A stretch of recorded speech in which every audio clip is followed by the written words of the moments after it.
All right, welcome everyone. Thank you for joining us today. I think I've met quite a few of you, but I'm Nicole Kolm-Valdivia. I'm the Director of Professional Programs for the College of Public Health. And so we are going to be starting a series of what we're calling skill snapshots, and where we'll be introducing different topics around public health, things that you may or may not get in the curriculum, but are important to know as you're graduating and going into the field. And so one of those things is writing skills. And not only do you need those skills, of course, within your coursework, but we know one of the 10 essential public health services is about communicating effectively. And so it's really important that you're learning and practicing those writing skills now. And so with that, we have brought in Professor Jess King from the college or the UNMC library, and she and Terry Hartman are two of the College of Public Health liaisons who are of so much help to you. Please use their resources. And so I'm sure she'll talk a little bit more about that today, but if you have questions, you can enter those in the chat and we'll be sure to get to those at the end. With that, I will go ahead and turn it over. Jess, thank you. Thanks, Nicole. I'm going to go ahead and share my screen really quick here.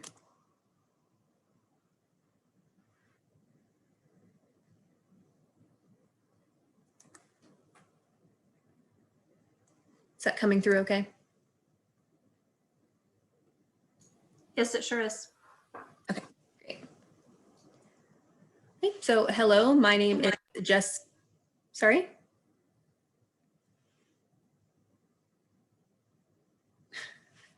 Hello, my name is Jess King, and I am a faculty member with the McGugin Library. I work in education and research services. And as Nicole said, I'm the College of Public Health liaison. So that means I am your librarian. So if you ever need assistance or you have questions, maybe you know that you need to talk to someone at the library, but you're not sure who to contact, you can always reach out to me. Or if you're a faculty member sitting in on this call and you want like a session on literature searching or navigating the databases in your class, I'm more than happy to come in and do that as well.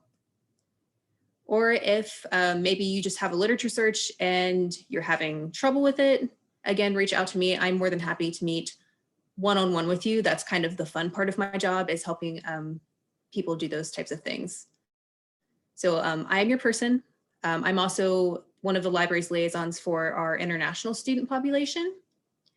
Some of the areas that I work in and that I'm interested in, those include open educational resources, graphic medicine, DEI, and literature searching. I do a lot of literature searching in my job.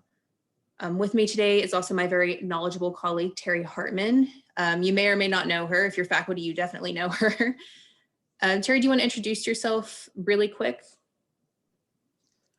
Hi, Terry Hartman. I've been the library liaison for College of Public Health. Just came on last year. We've been co-liaisoning, if that's a verb, sorry, for the past year. And now she'll be leading the liaison work for you as you go forward. My background's in rural health, public health, and I'm currently also College of Medicine liaison. So I'll be moving over to that and focusing on that. Always backing up Jess. You can contact all of us through the askus@unmc.edu, but the great part of contacting Jess directly is that she has your special interests in mind. It's good to talk with y'all. Thanks, Terry. So today we're going to be covering some issues with synthesizing the literature and APA citation in particular. So here you see a few of the things we're going to cover today. We're going to start with citation management software and where to get assistance with it when you run into issues. We'll then move on to resources that can help you cite correctly while you are writing. And lastly, we'll cover how to assess the literature that you come into contact with for quality. So I want you to keep in mind that this is more of a general overview of these topics rather than a deep dive, because any one of these topics could be a session in and of itself. There's a lot here. So the purpose today is to get you familiar with what's available, what resources are at your disposal, and how I and my colleagues at the library can help make your life easier as you're moving forward with your studies and with your professional work. Why do I care that you know about citation management software? Basically, it's because I went my entire graduate degree education doing my citations and my reference pages manually. So no one mentioned citation management to me. I had no idea what it was. And because of that, I spent a big chunk of my already limited time dealing with citing my sources. So I just want to do a quick check-in to see how many of you aren't using some sort of citation management software. So if you hover over your screen, you can find that like little reactions button and just give me any one of those reactions if you're not using it. I've been told that many people coming in may not be using it, may not know what it is. So I just want to kind of see where we stand.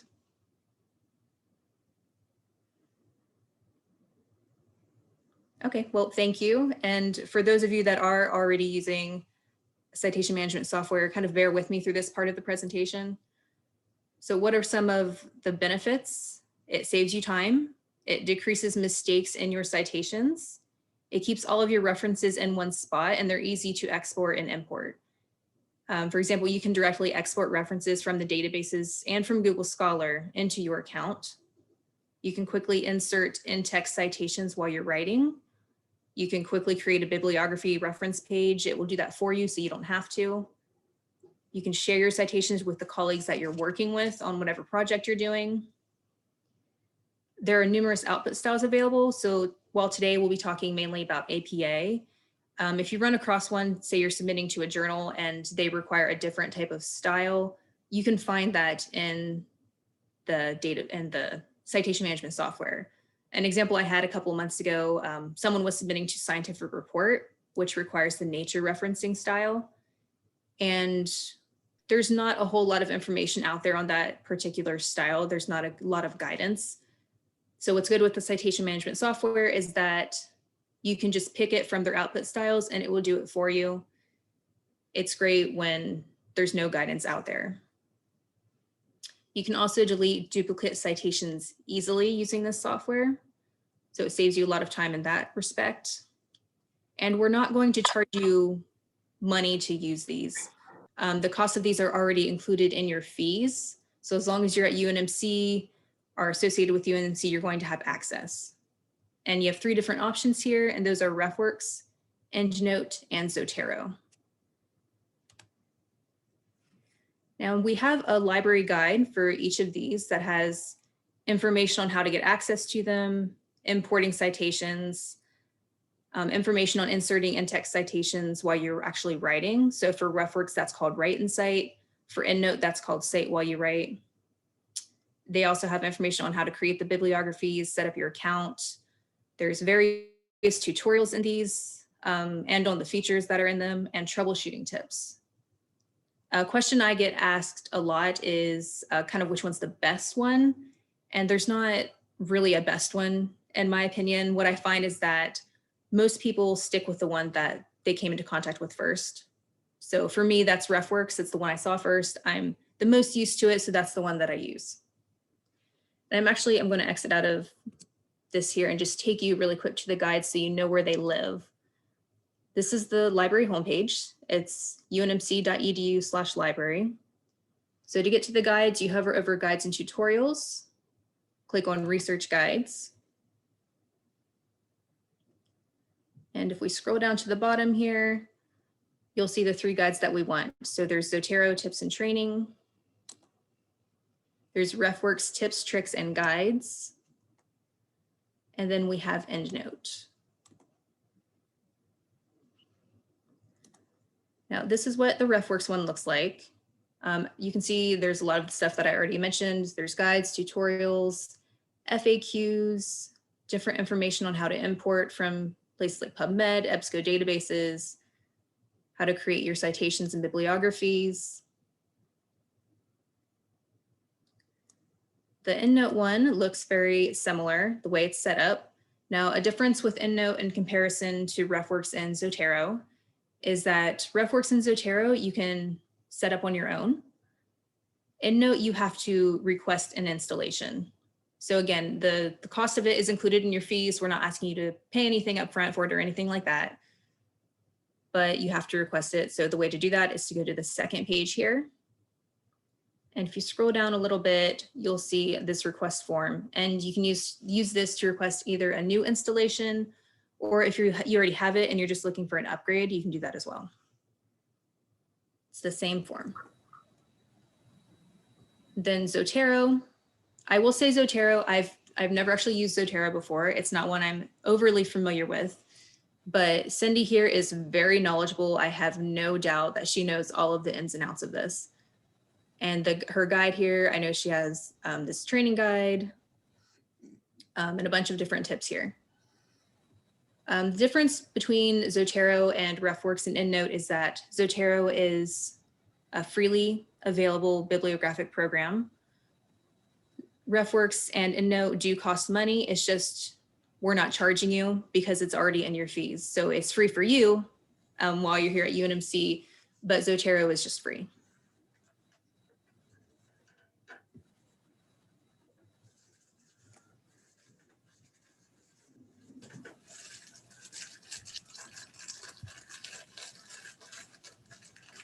Okay, and you're going to see here, there's a link and password for a Padlet.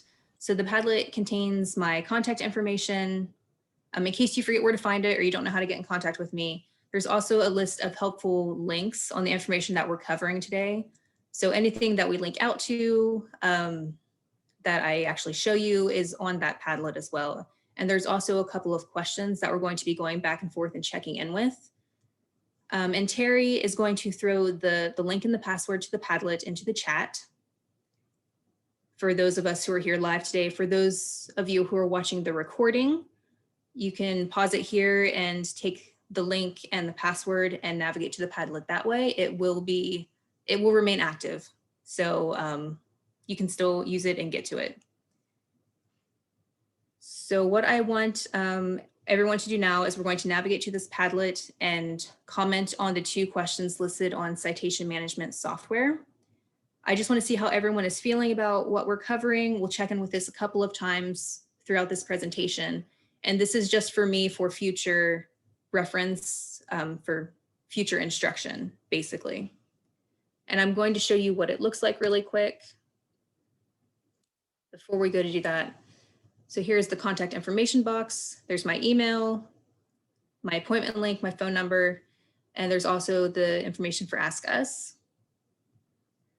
Under helpful links, you'll see all of the guides we just went to are there. And then all of this are other links that we're going to look at and navigate to during this presentation. So what I want to do now is I just want to take like a minute, minute and a half for people to come in, comment on these. All you do is click, type in whatever you want and press enter on the citation management software questions. So I'll give everyone a minute. Same for those who are watching the presentation, if people would be willing to go in and do that for me really quick. And again, those should be in the chat at the moment.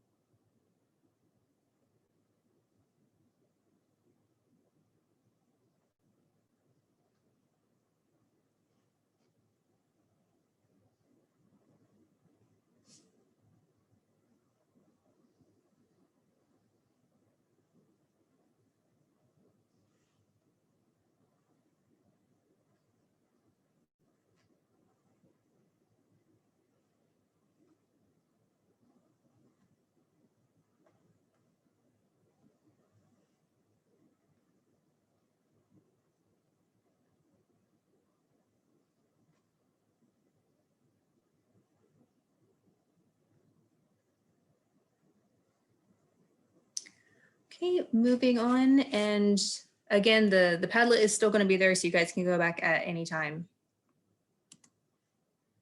Moving on to APA citation and helpful resources to help you with APA citation. I just want to talk briefly about why we cite, and then we can go into the resources available to help you cite correctly. So one of the most important reasons that we cite is because we want to act with integrity, whether that's turning in a paper for one of your courses or submitting your paper to a journal for publication. Now, as a student and as a researcher, you're putting out new ideas by building on the existing knowledge in your field and incorporating the perspectives of others. So acting with integrity here means giving credit to the people whose work you are building off of. If you're using the ideas, the results, the processes, the words of someone else, and you don't offer them credit by citing it, that's considered plagiarism, and it has serious consequences in both your academic and professional career. So citing strengthens your own work because it shows that your work is comprehensive. It shows that you know the literature in your field, which adds credibility to your work, and it makes your argument and your findings stronger. It also illustrates that your work is both professional and ethical because you're giving credit. And it allows those who are reading your work, in this situation, probably your professors, to easily locate and read for themselves the research of the people that you're building off of so that they can check it and create an informed opinion for themselves. So in a nutshell, that's why we care about citation in the first place. Now, moving on to the resources available to you for APA citation, other than the citation management software. So the software is great, but you should still double check your citations. And you're going to come across resources that you simply don't know how to cite because they're not a typical article or like a typical book or book chapter. Now, the ones I often get questions about, they're usually some kind of government document or some sort of other piece of legislative work that needs to be cited differently. But there are places for you to go that will show you how to handle it. And again, I've put all of the full links to these in the Padlet, and they're also here on the slide. And if you're watching the recording, you can pause it and grab it from here, or you can go to the Padlet and get to it that way. So the first one is the APA 7 style manual. So yes, there are a lot of free online resources out there to help you cite an APA. But, and I know Terry's going to agree with me on this one, the manual has the most in-depth information and the most examples of how to cite just about anything you can possibly think of. So the online free resources, while they're great, they can't possibly cover everything that's contained within the manual. So I strongly suggest, if you haven't already purchased a copy, that you go ahead and do so.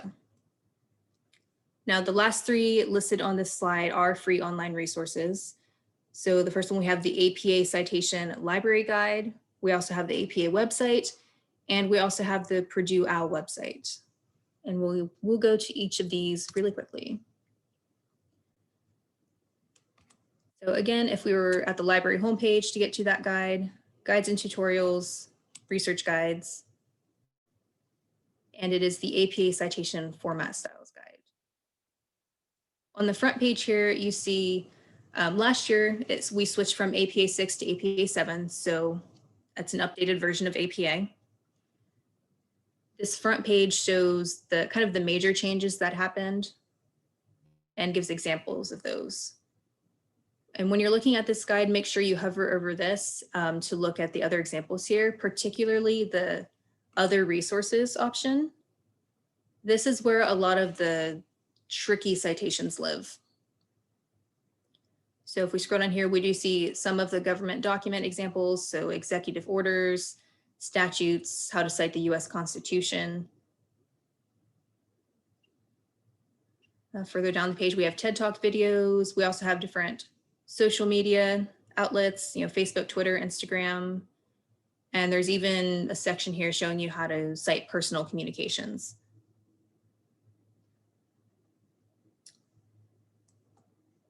Now, if we move on to the helpful links and we go to the APA website, APA website has really upped its game in the last year or so. It used to be I would never point people to their website for help with citation because they didn't have a whole lot. They have just expanded out so much in the past year that it's a really good place to go now. So if you click on style and grammar guidelines here on the dropdown, it kind of shows you all types of things. So there's reference examples, punctuation here, in-text citations, there's sections on plagiarism and paraphrasing, how to format your paper. They've also added in this new updated version a really interesting section on bias-free language for while you're writing. So that's an interesting section to check out if you have time. Then the last one we're going to go to is Purdue OWL. Now again, Purdue OWL, they offer a lot of examples. They cover more than just APA, probably not any styles that are going to be necessarily helpful for you, like they have like Chicago and MLA, but their APA style is also very in-depth, and it's also a great place to go for examples and information on how to cite whatever it is you're looking at properly. But again, nothing has more examples than the actual manual.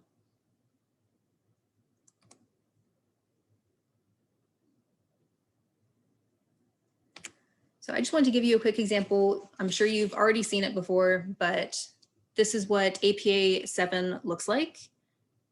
I used just an article that Terry is listed as one of the authors on.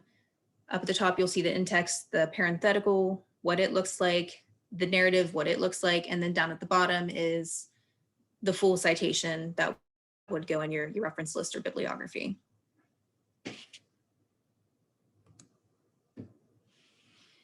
Here we have an example of what we call patch writing. So patch writing, this is when you copy the text and you only make minor adjustments. And this is covered in section 8.23 of the APA manual. But it's something that normally happens by accident. It often occurs when people think that they're paraphrasing a work, but in reality, they simply either added or removed a few words. Maybe they've replaced words with some synonyms, or they've slightly restructured the sentence. That still counts as plagiarism. You're not actually paraphrasing, even though that's what you think you're doing. You haven't synthesized the ideas and put them into your own words. So if you have a quote that you're having difficulty paraphrasing, consider whether or not you should be writing it as a paraphrase, or if it would be better to write it as a direct quote. Because you'll see here in the direct quote, compared to the patch writing, instead of maybe involved, I said, the placenta are possibly involved. And instead of PTB, I just wrote out preterm birth. So it's not really changing a whole lot. They're not my ideas. I haven't changed a whole lot.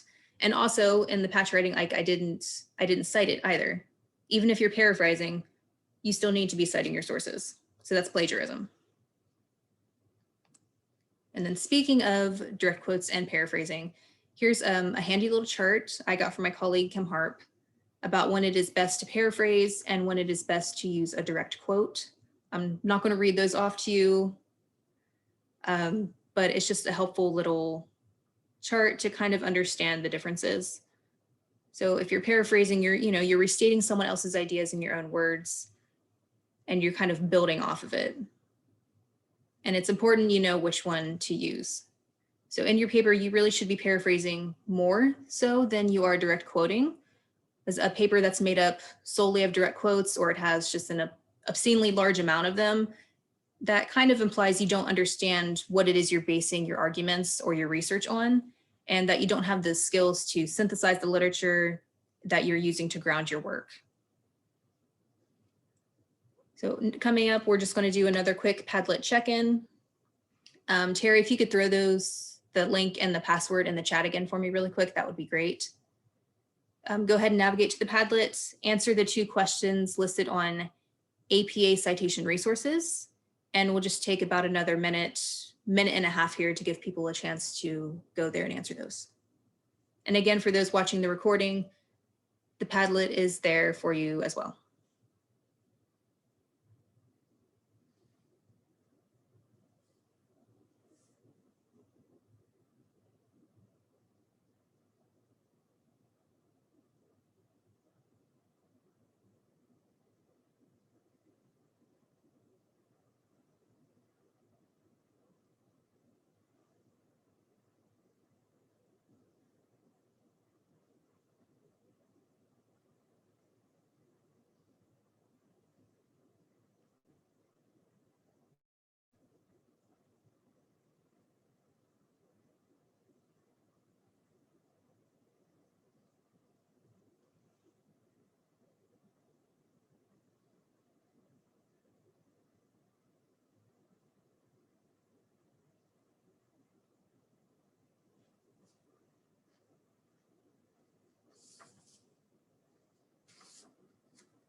Assessing the literature for quality. So one way to assess for quality is by using what we call the CRAP test. There are other methods to assess the literature. This is one I often use because I find acronyms helpful. And this is a really easy one to remember because you're essentially looking at the article or the research that you have to decide whether it's crappy or not.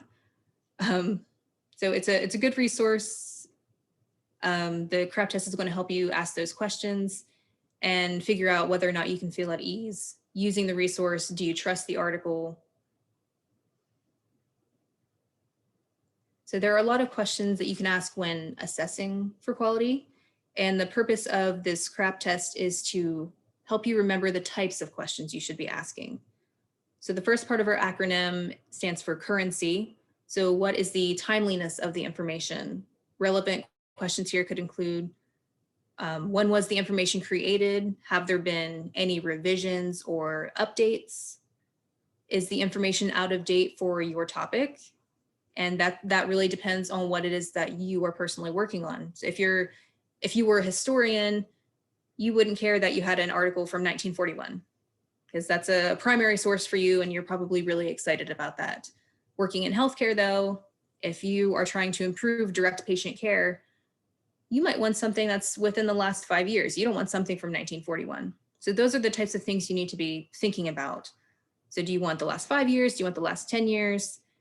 What's relevant for you? What's relevant for your topic? What is it that you are working on? And speaking about relevance, that's the second part of our acronyms, relevance. So is this information important for your specific needs? So is the information related to your topic? Is it helping you actually answer the question? Or is it helping you with your research that you're actually working on? Who is the audience you're trying to reach? Is the information you're looking at too rudimentary or is it too advanced for your needs? The first A is authority. So this is who or what is the source of the information. So who's the author, who's the publisher, the sponsor, and what do I know about them? Or what information can I find about them? If it's an author, can I locate their CV? What are their credentials? What are their organizational affiliations? Are their qualifications appropriate for them to actually be writing on this topic? And, are you able to find contact information for these people or for these sponsors or for the publishers? How open is their information? The second A is for accuracy. So how reliable, truthful, or correct is the content that you're looking at? Are you able to double check and verify the evidence that's offered? Where's the information from? Is it actually supported by the evidence? Are there any sources and what are they? Is the information peer reviewed? Does the language used seem as free of emotion and as free of bias as possible? And are you noticing any errors in spelling or grammar or anything along those lines?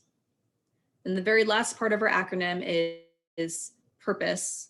Why does the information exist in the first place?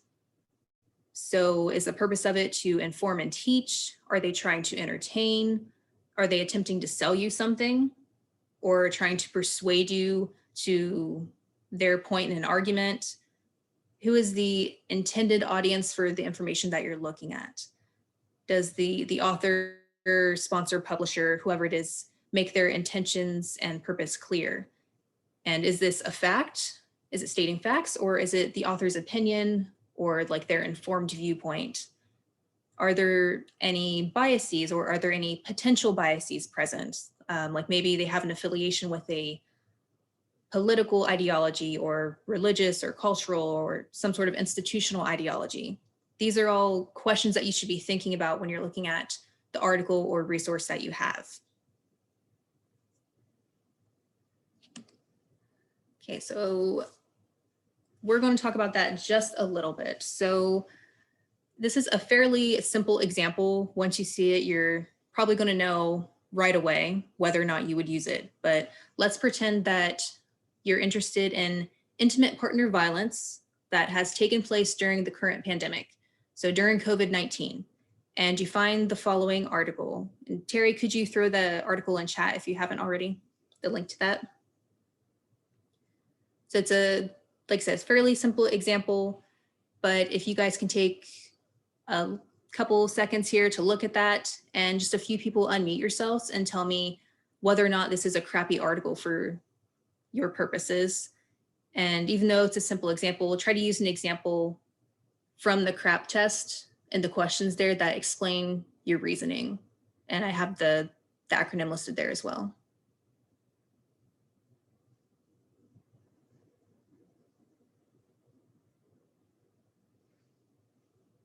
And actually, we can navigate to the article too.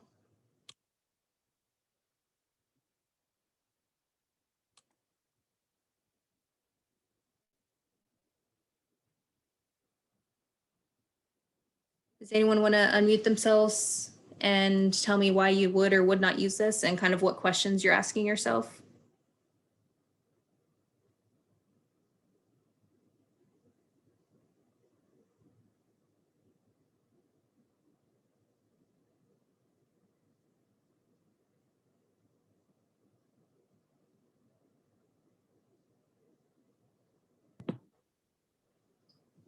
So this study was published in 2008, so it's about 12 years ago. So that's just one comment.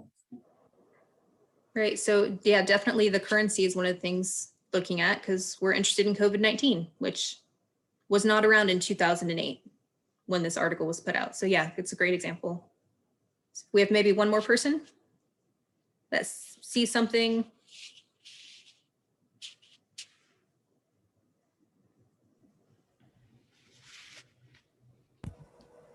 I don't know if it's that accurate because it does not give no data other than 12 years old and older. There is nothing else in the abstract. Okay, yeah, great things to look at. Yep, you're both great points, and just kind of. I also think there's no clear objective for the study, you know. Okay. And I would say another thing, probably relevance as well. I don't know if anyone was thinking along those lines because we're not necessarily interested in HIV/AIDS, just intimate partner violence during COVID-19. So I'm not quite sure that the article is relevant for us either. So yeah, everyone, great points. It's exactly what we're looking for.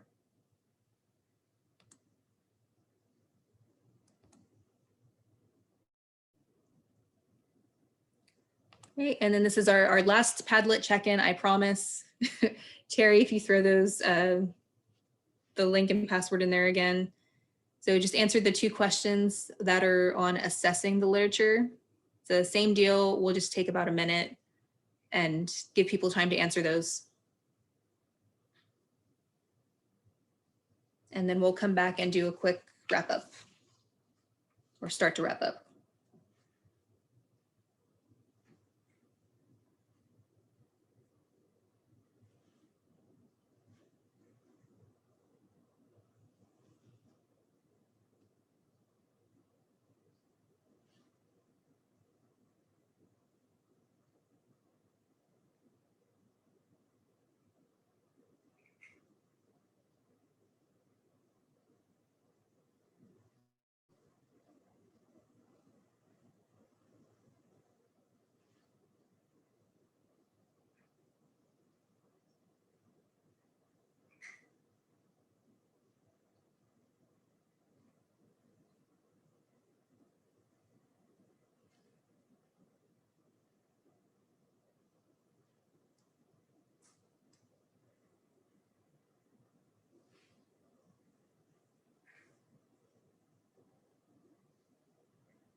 Okay, so writing well and library resources at your disposal. So I'm going to navigate to each of these and show you guys where to find these so that you can get to them on your own.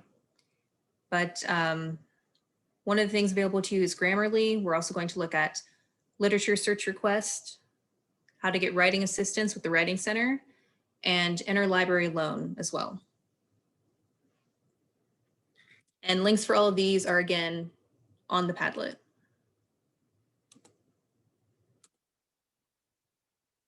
So if you want to get to Grammarly, it really only lives in one place, unfortunately.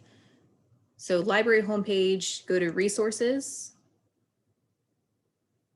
G for Grammarly, and then it's listed right there, and it has the instructions on how to get it. So Grammarly, it's checking your grammar, the spelling in your documents, and it's even checking what you're writing online. So I use it. I know Terry uses it. I know most of the librarians use it. So like it checks my emails as I'm composing them and catching all of the mistakes and making suggestions. It's very helpful. I definitely recommend using.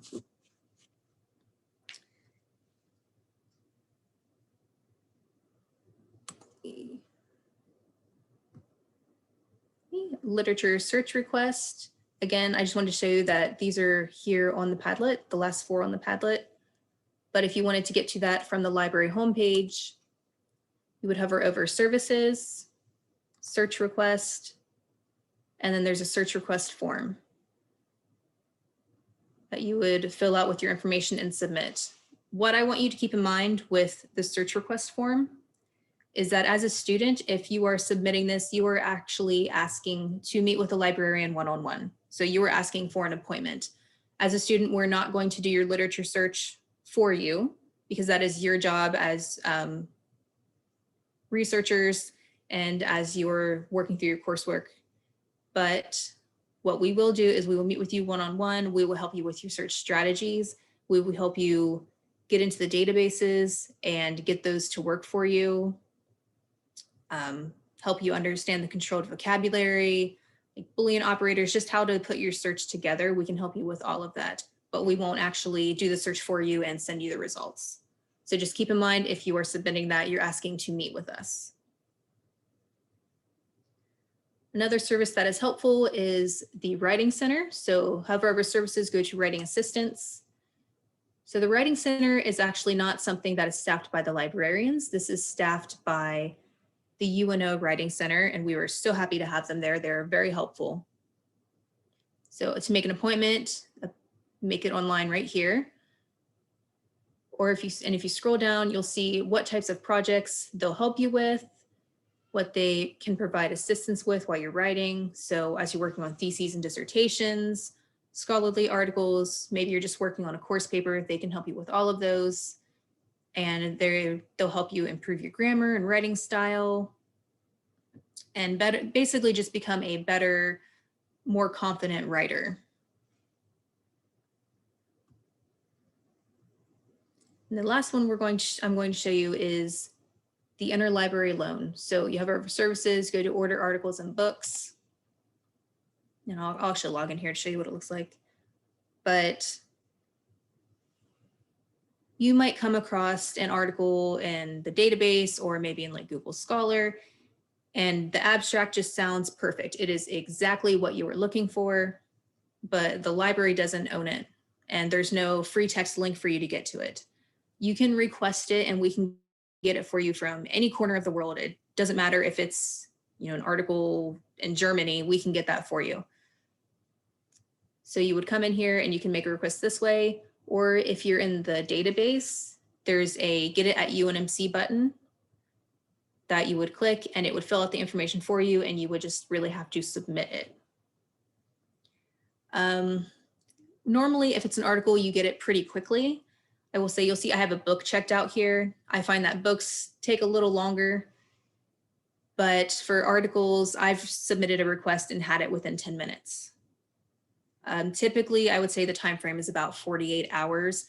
Sometimes it does take a little longer, but just because you don't have immediate access to it doesn't mean that you can't get it. Doesn't mean we can't get it for you, because we can and we will, and we are more than happy to.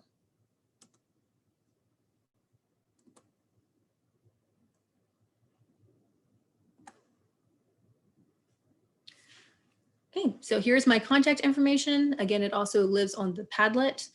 If for some reason you can't get into contact with me or you don't remember how, or maybe you sent me an email and you're getting that ping back that says I'm out for a couple of days or something, you can always email Ask Us. Their contact information is here as well, also on the Padlet with their phone number as well as their texting number. Or you can also chat with them in real time during business hours from the library homepage. There's a chat box. We can just actually navigate to that really quick and show you that as well.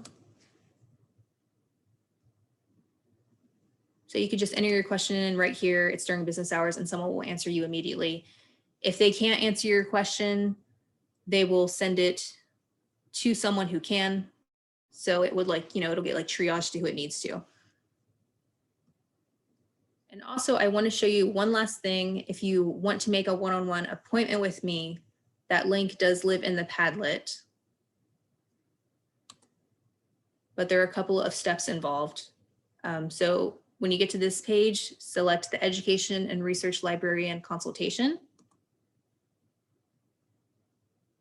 And then find my name in the drop-down box. And it shows my availability. So you see the next 3 days, I have a conference, so my calendar is blocked off. But if you go to next Friday, these are all the times that you could make an appointment with me. What that would do is that would send me an email notification. I will get in contact with you and send you a Zoom link, and then we will meet at that specific time. And we actually have time for questions, which is good. I was hoping we would. So there was one question in the chat I sent a direct link to. The question was, can you please comment on how to cite a website? And I did share the link to the research guide where websites are one of the category on that page. Mm-hmm. But if you have anything additional to add. I don't, not really, but yeah, it's on the guide. It's also both on the Purdue OWL website and on the APA website. I mean, it lives in all of those places. And buy the book.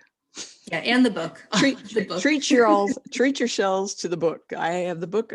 When I was accepted to the College of Public Health, that was my present to myself, was buying the APA manual for the 7th.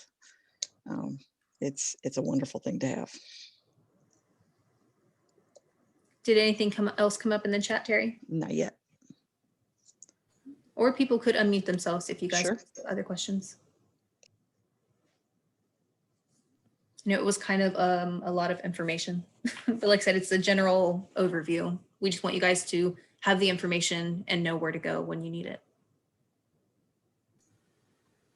Thank you so much. And thank you to Terry as well. This session was really helpful. Thank you.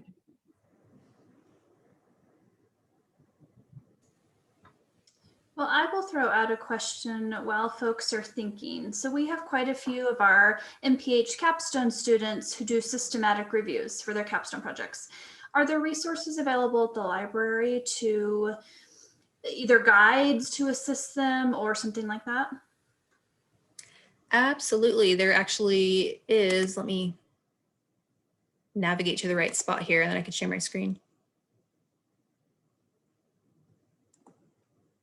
There's actually a guide for that. There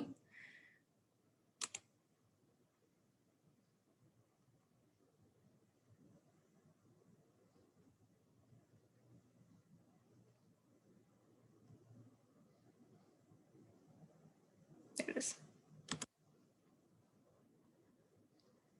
Okay, so it kind of gives the breakdown, tells you what each of them is.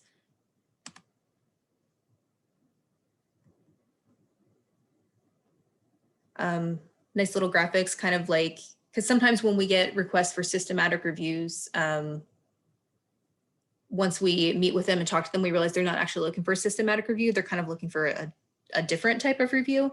So these graphics are nice and kind of helping people figure out which one it is that they're actually wanting. Because sometimes I have people who say they want a systematic review, but they're trying to complete it in like the next 2 weeks. Right. Systematic reviews typically take months. Yeah. So this is, yeah. Great. This is very helpful.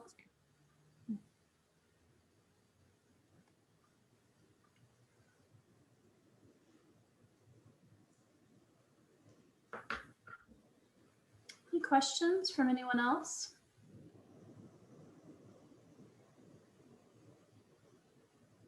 Well, I have another quick question then about Grammarly. So is it a browser add-on, or how do you get it to check your emails as you're composing them?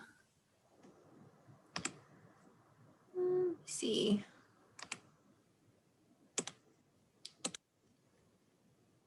Trying to get to the right spot here.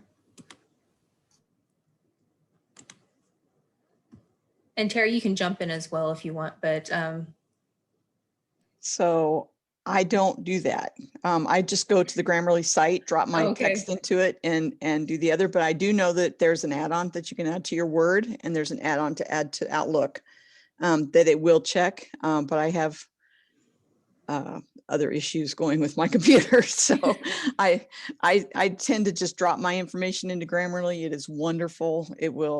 It's trained me. I've trained it. It's helped me overcome growing up in Missouri. So there you go. You can I do also not navigate to Grammarly.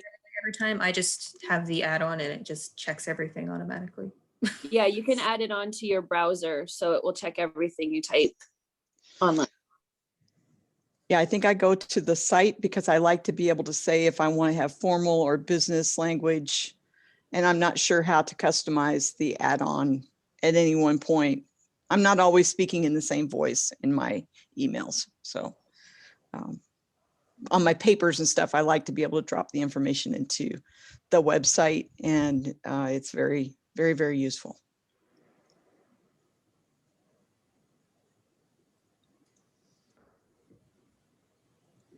Please, Nancy. Okay, hello everyone. Please let me share my page. So, how to make it accessible to all your apps. So on the Grammarly website, when you have logged in, you need to go to apps and then grant it permission. So maybe take it so that Grammarly works on every other app on your machine, maybe Outlook or anything on your phone. It becomes automatic that each time you write. So, and within the Outlook app or in your phone, you can actually set it to maybe general or academic, what Dr. Terry was talking about. So that setting is possible in each of the platforms you're using. Thank you very much for that.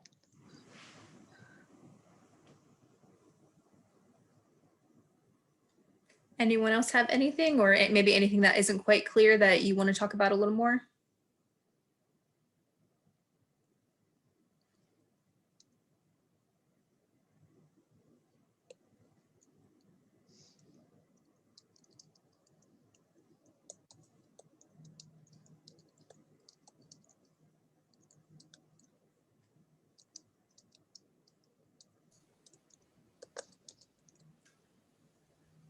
All right. Well, with that, thank you so much, Jess and Terry. This was incredibly helpful. I learned a lot too, actually. So thank you for doing this. And students, please do reach out. Valuable resources right here within UNMC. So please utilize Jess and Terry's services. And, you know, as you all are writing dissertations or capstone projects, as Terry said, keep them employed. But, you know, to make high quality work, which as a student, you're practicing that now. And so it's great to learn those skills now, because when you get out into the workforce, your employers will expect you to know how to write. And so it's good to learn that now. All right. Well, thank you very much, everyone. And with that, I'll